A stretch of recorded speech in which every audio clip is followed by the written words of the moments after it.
샬롬, 2022년 8월 10일 수요일입니다. 기도하겠습니다. 주님, 오늘도 말씀으로 이 하루를 열게 하심을 감사드립니다. 사랑하는 주님, 오늘 하루 우리 모든 열린 성도님들의 평안과 안녕을 위해 기도합니다. 한 사람 한 사람 주님이 사랑하시고 주님이 지키시고 주님이 위로하시는 것을 느끼는 하루 되게 하소서. 예수님의 이름으로 기도드립니다. 아멘.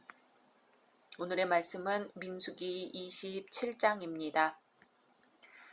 요셉의 아들 므낫세 종족들에게 므낫세의 현손 마길의 증손 길르앗의 손자 헤벨의 아들 슬로브핫의 딸들이 찾아왔으니 그의 딸들의 이름은 말라와 노아와 호글라와 밀가와 디르사라. 그들이 회막문에서 모세와 제사장 엘르아살과 지휘관들과 온 회중 앞에 서서 이르되 우리 아버지가 광야에서 죽었으나 여호와를 거슬러 모인 고라의 무리에 들지 아니하고 자기 죄로 죽었고 아들이 없나이다. 어찌하여 아들이 없다고 우리 아버지의 이름이 그의 종족 중에서 삭제되리이까? 우리 아버지의 형제 중에서 우리에게 기업을 주소서 하매 모세가 그 사연을 여호와께 아뢰니라. 여호와께서 모세에게 말씀하여 이르시되 슬로브핫 딸들의 말이 옳으니 너는 반드시 그들의 아버지의 형제 중에서 그들에게 기업을 주어 받게 하되 그들의 아버지의 기업을 그들에게 돌릴지니라. 너는 이스라엘 자손에게 말하여 이르기를 사람이 죽고 아들이 없으면 그의 기업을 그의 딸에게 돌릴 것이요 딸도 없으면 그의 기업을 그의 형제에게 줄 것이요 형제도 없으면 그의 기업을 그의 아버지의 형제에게 줄 것이요 그의 아버지의 형제도 없으면 그의 기업을 가장 가까운 친족에게 주어 받게 할지니라. 하고 나 여호와가 너 모세에게 명령한 대로 이스라엘 자손에게 판결의 규례가 되게 할지니라. 여호와께서 모세에게 이르시되 너는 이 아바림 산에 올라가서 내가 이스라엘 자손에게 준 땅을 바라보라. 본 후에는 네 형 아론이 돌아간 것 같이 너도 조상에게로 돌아가리니 이는 신광야에서 회중이 분쟁할 때에 너희가 내 명령을 거역하고 그 물가에서 내 거룩함을 그들의 목전에 나타내지 아니하였음이니라. 이 물은 신광야 가데스의 무리바 물이니라.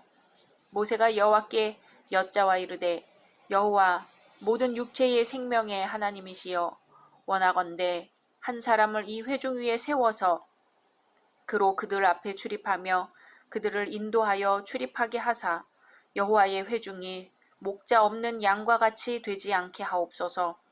여호와께서 모세에게 이르시되 눈의 아들 여호수아는 그 안에 영이 머무는 자니 너는 데려다가 그에게 안수하고 그를 제사장 엘르아살과 온 회중 앞에 세우고 그들의 목전에서 그에게 위탁하여 내 존귀를 그에게 돌려 이스라엘 자손의 온 회중을 그에게 복종하게 하라.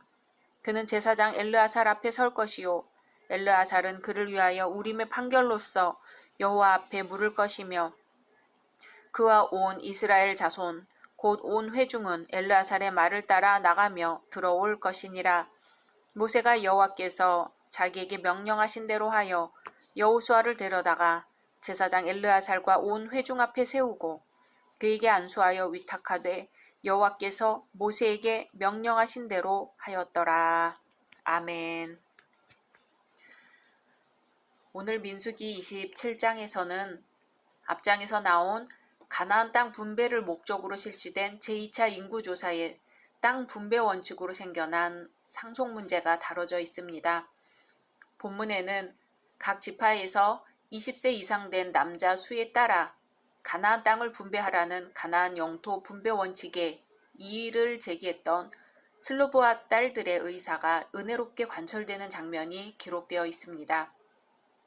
요약하면 다음과 같습니다. 먼저 문제를 제기했던 슬로브핫 딸들의 뿌리를 확인시키기 위해 7대 족보가 언급되었으며 그 딸들이 인구조사에서 제시된 분배 원칙에서 자신들이 제외된 사실에 대해 호소하는 장면이 기록되어 있습니다. 뒤이어 그 딸들의 요구가 하나님께로부터 인정받아 그들은 아버지 슬로브핫의 이름으로 기업을 얻게 된 아름다운 장면이 묘사되어 있습니다. 한편 여성 상속법에 관한 본문의 율례는 36장에서 보완, 완성되었습니다. 왜냐하면 아버지의 땅을 상속받은 여자가 타 지파 남자와 결혼하게 되면 그 땅의 소유 문제가 복잡해지기 때문입니다. 그러므로 36장에서는 이것을 막기 위해 아버지의 재산을 상속받은 여자는 아버지가 속한 지파 내에서만 결혼해야 한다는 법령이 제정되었던 것입니다. 출애굽 당시 이스라엘을 비롯한 대부분의 근동 지방에서는 남성 위주의 법질서가 시행되었으며 여자들은 하나의 재산적 가치로서만 인정되곤 했습니다.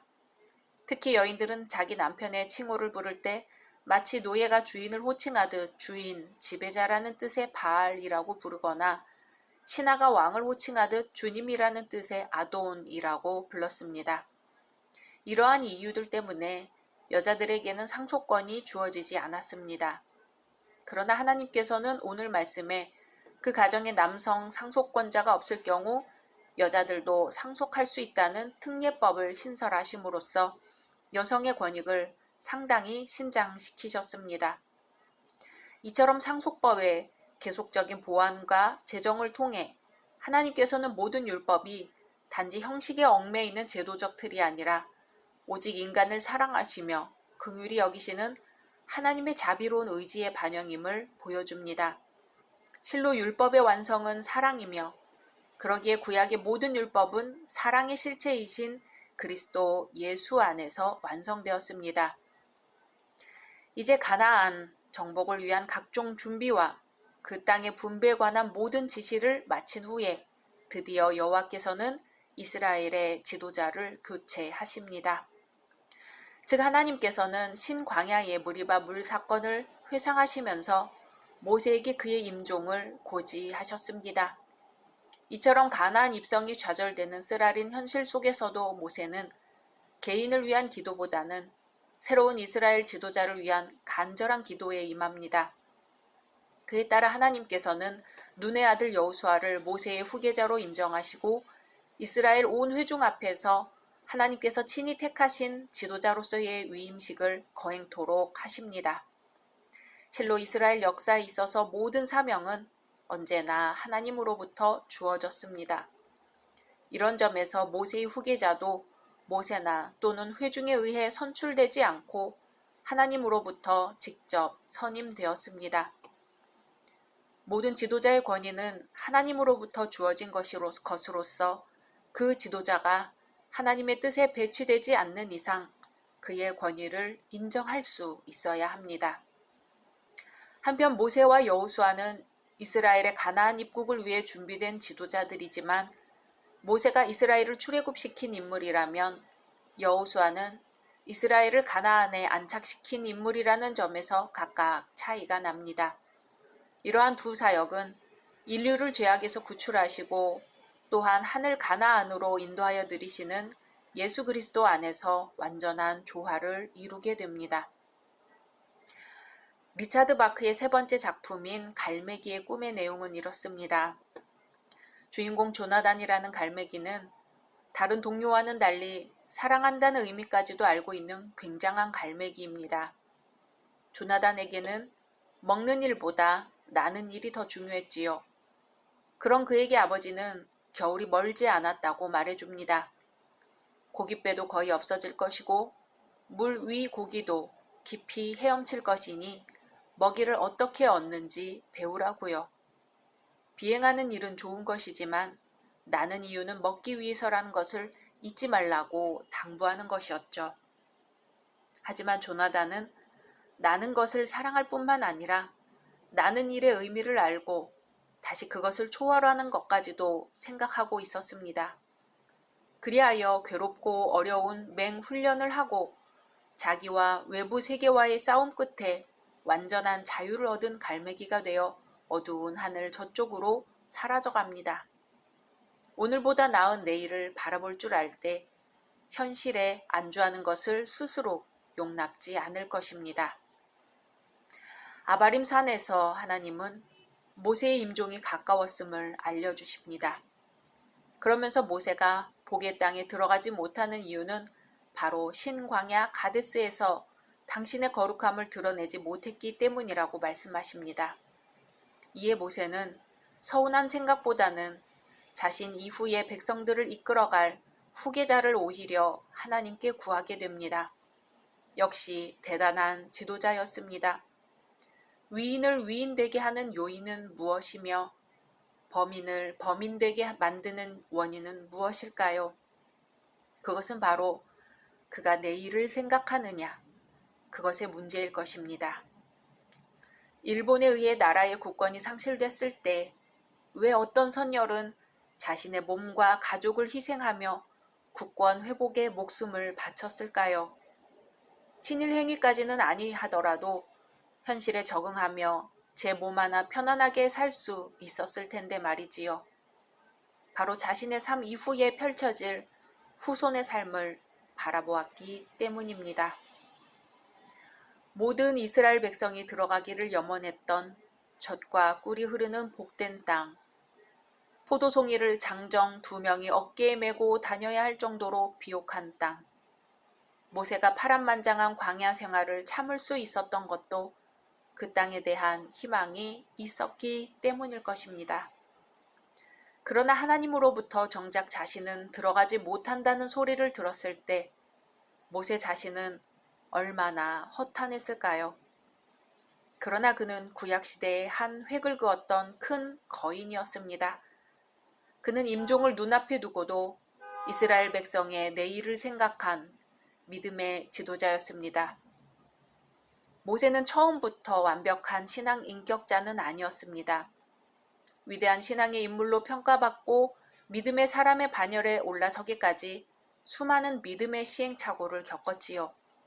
그러나 끝까지 하나님과 동행했기에 그는 위대한 신앙의 인물이 될 수 있었습니다.